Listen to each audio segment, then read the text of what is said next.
I've had the misfortune of being lectured by some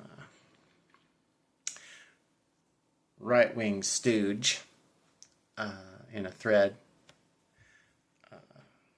not too far away from here on the YouTube. And I think that somebody said that one of the ways that this fight's being won in Britain is that people like me are talking about ourselves. And I think so. I think it's time to kind of come out from behind the other distractions I was putting on this here channel and talk about myself a little bit. Because what I got when I was defending affirming care for kids, which it is an absolutely disastrous, horrible, destructive thing that's been done that will backfire enormously in the faces of the right. And I promise y'all, it will get used against you in the future. And the people who promoted this and funded this and coordinated this and all that,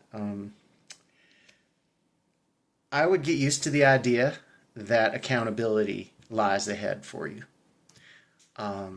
Because what you've done is practice medicine without a license. And you have heinously interrupted and taken away very important care strategies from people who did absolutely nothing to you. And I assure you, you are 100% in the wrong to do so. And just like Hillary Cass is getting sued, I would plan on getting sued if I were you people. Because you have brought harm to others for no other reason than your own pompous arrogance. And, well, probably some piece of garbage paid you to do it. And just like certain individuals were hunted in the wake of World War II and eventually found and eventually brought to justice, I expect there to be a similar effort in the future from my community. We are being singled out, we are being targeted, and we are being terrorized. And we're just trying to live our lives. And if you're one of these people who's doing this and you're getting a great big old thrill out of it, I just want to pour cold water on your enjoyment of it. Whatever you've bullshit yourself into believing about us, we are not mentally ill and too confused to run our own lives. In recent years, some of the people I've met who share this condition with me are a Top Gun Navy pilot and a rocket scientist. I myself am a systems engineer with a 30-year career behind me. I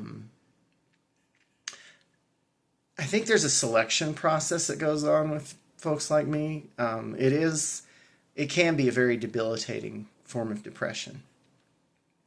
It can really eat you up. And I genuinely think that a vivid life of the mind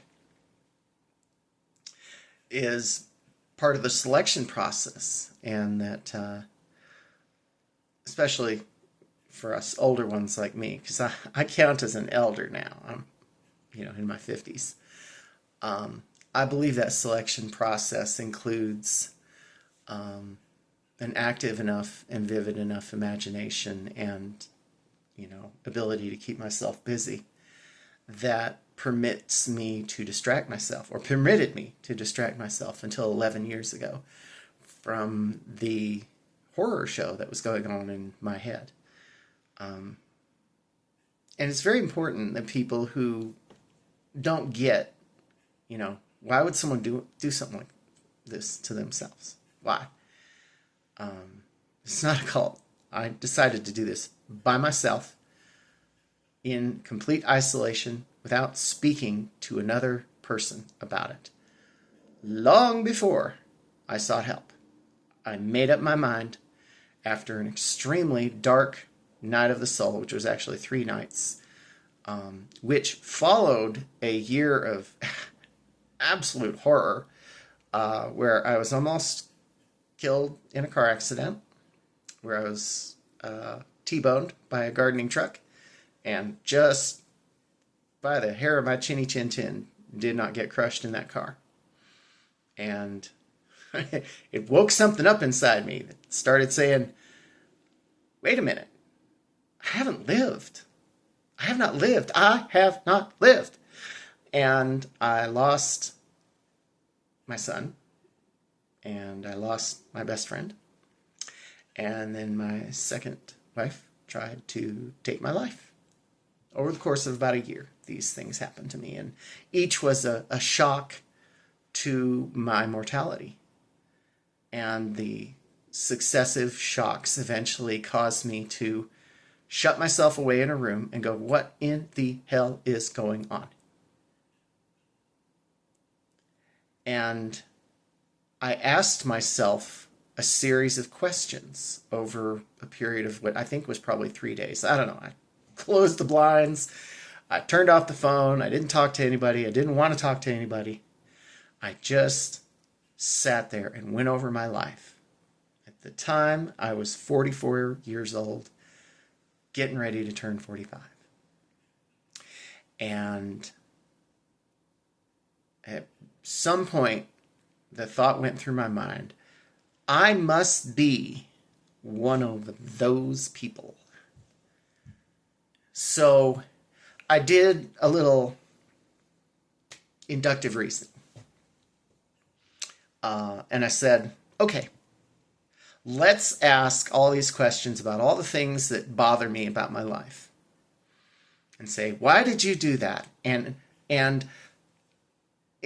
almost like getting one of those, those puzzles where you find the right, when you're a little kid and you find the right size block to go through the right hole. I said, what if the right size block is the answer that, 'cause I'm a girl? So why did I do this thing when I was 11 years old? 'Cause I'm a girl. Why did I flirt with that boy when I was 9? 'Cause I'm a girl. Why did I do this? 'Cause I'm a girl. And every time I did that little thought experiment, I took the, the kind of the null hypothesis thing there, and I went, ask yourself why, and then see if the answer fits. Because no other answer had fit in years and years and years. And I had just been bewildered by my own behavior, terrified by it, to be honest. Absolutely terrified. And in every single case, that answer satisfied me in a way that no answer had satisfied me before. We get talked down at a lot by the kind of people who want to throw us off our rails here. And I think it's funny because they act like we're confused. we don't have the willpower to understand our own selves. I was reading when I was 5 years old because I demanded to be taught how to read. I showed up in class, in school, throughout my entire primary school education. And I pissed off all my instructors and teachers because I would show up and I would take the textbook home as soon as they gave it to me. And I would read the whole thing, and I would come back and I would sit in the back of the class and I would doodle. And I knew every answer already because I memorized it. So I wasn't confused. I just was operating at a much higher clock speed than everybody else. I was tested at 800 words a minute when I was 12. And that was after I had plowed through an average of 3 books a day for as long as I could remember since I was like 6 years old. I was very fortunate growing up. My parents are not, they weren't college educated boomers, but they had a ton of books in the house, and they were a wide variety of subjects. So I had all kinds of things at my disposal. One of those things I remember was a series of Time Life magazine, like encyclopedias. Like there was one on space. There's one on rockets. There's one on the Earth. There's one on time. There was one on the brain. There was one on, the body.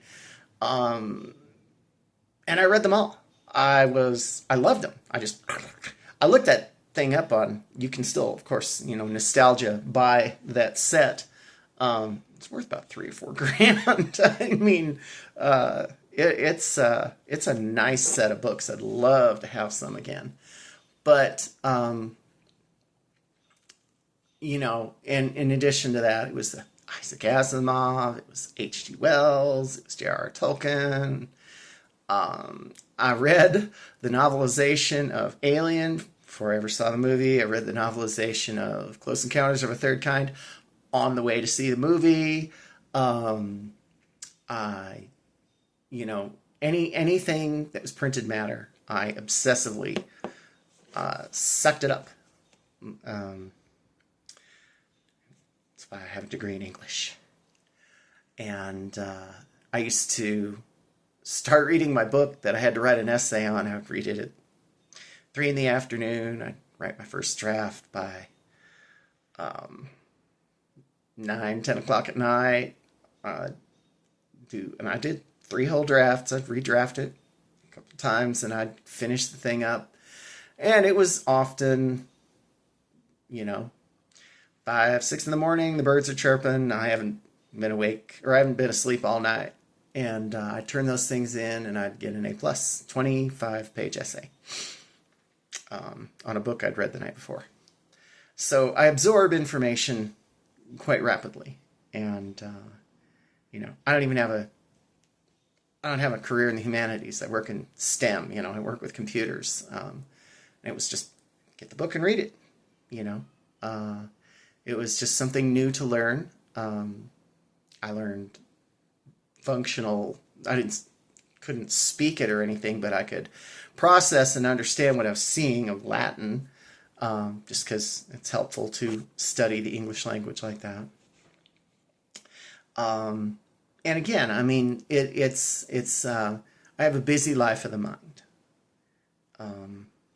So getting told I'm confused by somebody who has, a 4th grade vocabulary is hilarious.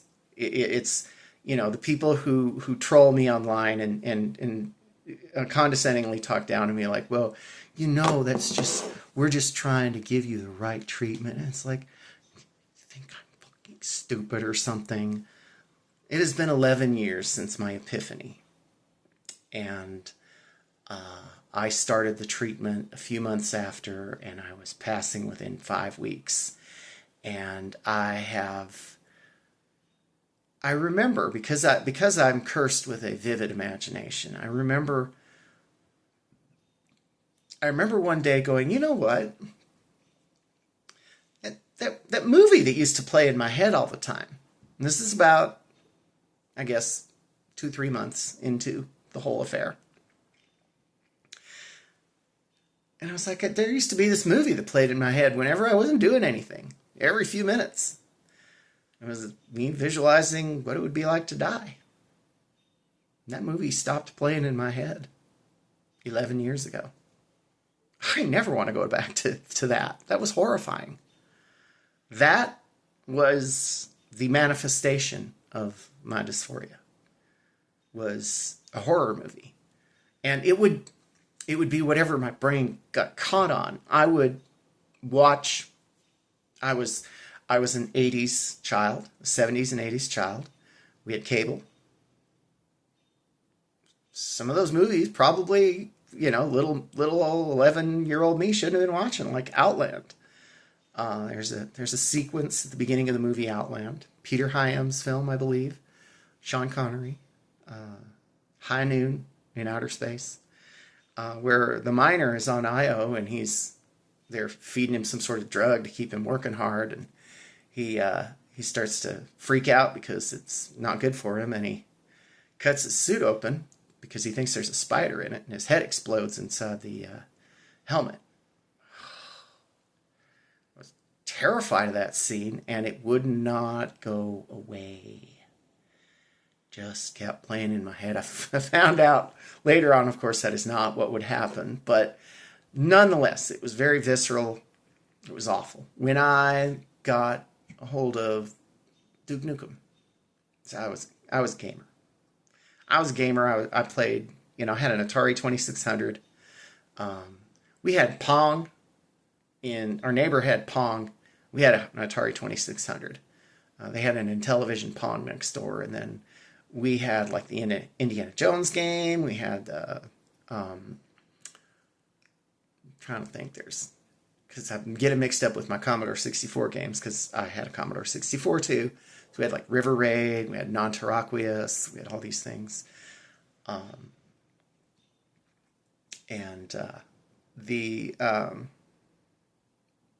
Duke Nukem, when I first started working for a living, I was in a 34-story building. And so I went into Duke Nukem and used the build engine to create a duplicate of the building and my 34th floor window, which kind of freaked me out when I started working there because the windows went to the floor.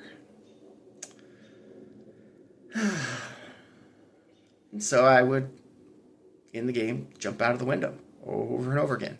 Not really sure why. It wasn't productive. I just wanted to see what would it be like. How long would it take? 9/11 hadn't happened yet. When 9/11 happened, like, that's horrifying even if you don't have something like this flypaper in your brain that catches up any mention of what it's like to die and just won't let go. And so that one really affected me badly. I had one of them BlackBerry text pagers. I kept it from that day and all the messages I exchanged with everybody. I kept it. I just didn't need it for anything. They replaced it and they didn't take the old one away. It just so happened. So I kept it. And I was like, I could relive that day. And I had an email thread because nobody talked about anything that day. Those of us who worked in buildings, we didn't talk about anything else that day. And I remember this conversation between me and my dad, who, was working in an office too. And I kept that thread for decades. And every time I thought about it or saw it, like flypaper, those people falling out of the windows just horrified me. And it stuck. And it was one of the most common ways in which I visualized, how the end might be. All that went away in a few weeks, and you start my treatment. So when some ignorant butt on the internet starts trying to tell me that I'm not being treated the right way, I'm like, what in the hell do you think you know? Seriously. Like, I did this to myself, knowing full well what was going to happen, knowing full well what I was getting into, wanting to get into it, needing it, desiring it more than anything else on the planet. By the time I had, because that imagination came into play again, and I would visualize, what would it, like, I had never imagined actually doing this. I was like, you mean this can really happen? I didn't even know what it meant.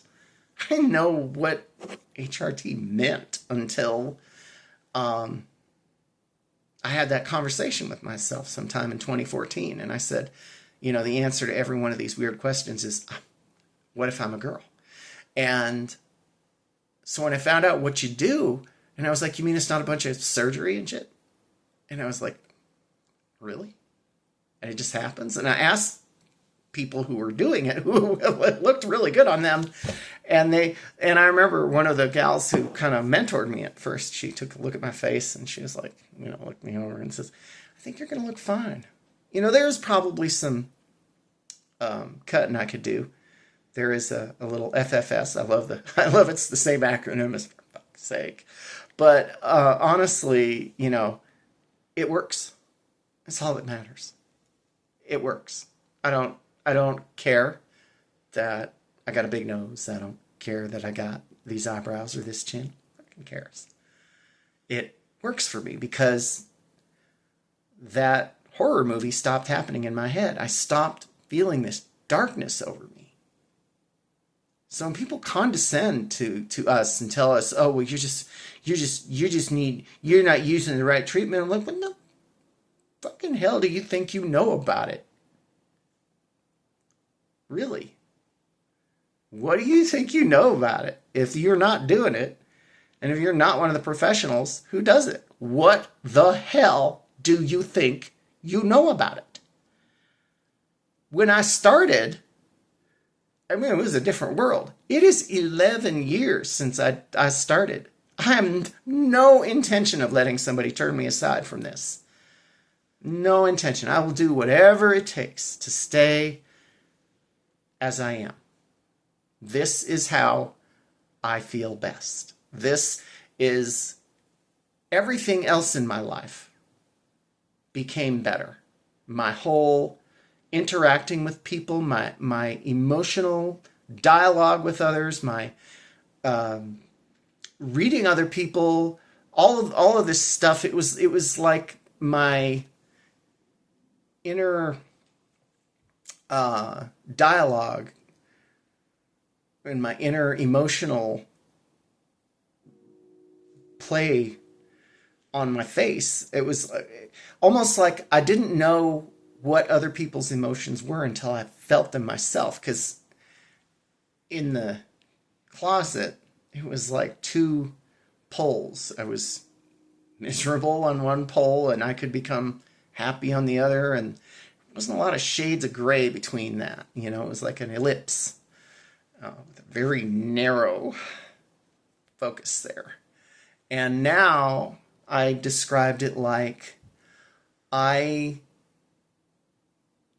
was playing my bass one day and I found a bunch of notes that I'd never played before.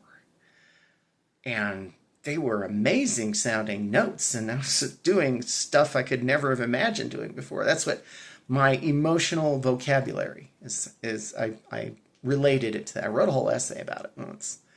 But my emotional vocabulary expanded exponentially. And I remember distinctly one day going into public and looking at everyone's faces and going, it's like there's a 3D heads-up display on y'all that tells me what you're thinking. Holy crap. And I was suddenly so much more socially adroit. And it happened again. And I assume there was another breakthrough of self-knowledge. And it happened again. And people's faces were like cartoonishly more expressive and understandable. There were 2 days when this happened, within a few weeks of each other, right at the beginning of all this. And so you come up to me and you tell me, I'm doing the wrong treatment. And I'm like, what the hell do you think you know about this? What normies see of what we're doing? Picture all this as the tip of an iceberg. And this iceberg goes to the bottom of the Mariana Trench. It is huge. There is so much that you are not seeing that this does for us.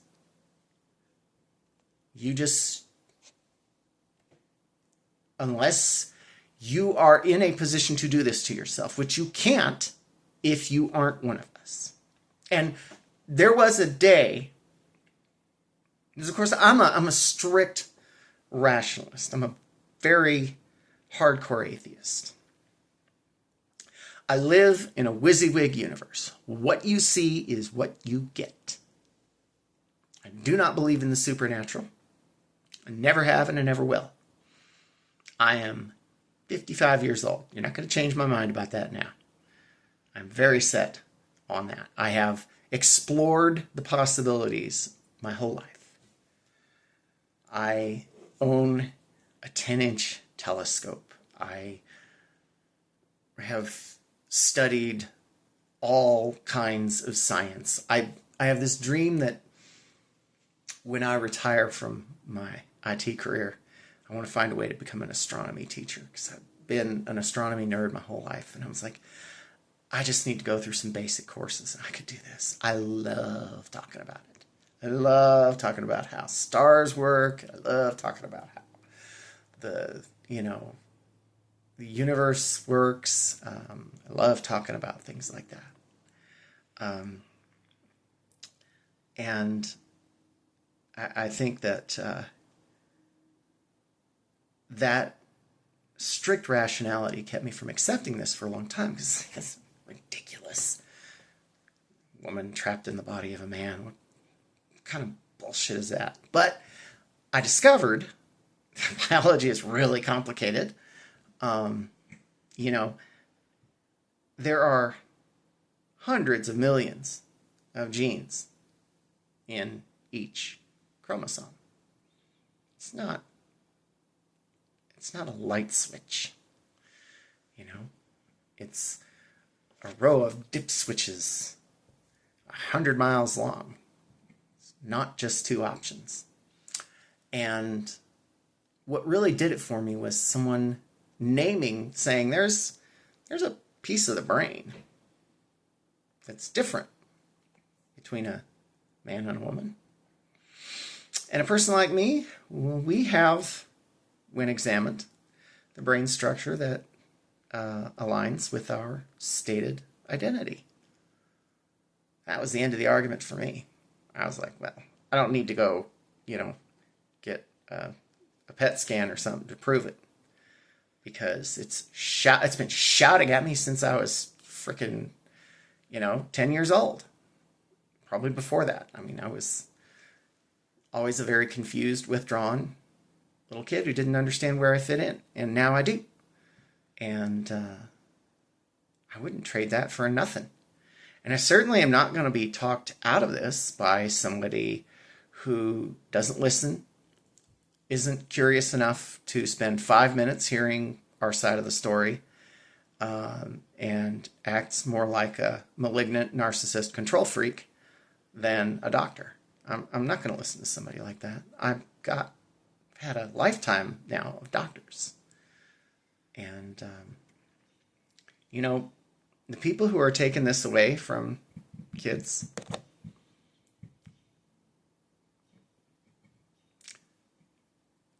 better be looking over your shoulder, because one of these days, the accountability is going to come for you. You barged into somebody's life and yanked away their joie de vivre. And a lot more than that. Because you're too goddamn arrogant to handle being talked back to or contradicted on a topic you know absolutely nothing about. And just like Mrs. Cass, there will be the accountability moment where hopefully somebody hands you a stack of papers and says, I'm going to see your ass in court. That will happen. I am considering looking around for who is planning this today, because I think what we're watching here is getting ready to come to an end, like such things always do. And the worm will turn. And I, for one, as I grow into my golden years, I would like people to get the hell off my back. And if can't talk you into sitting down and have a seat and close your mouth, then we're going to have to be forceful, because I want these people off my back. I just want to live my life. I've done nothing to anyone that has anything to do with this. It's just me doing my life. And if these people won't back off, they will be made to back off, is my opinion.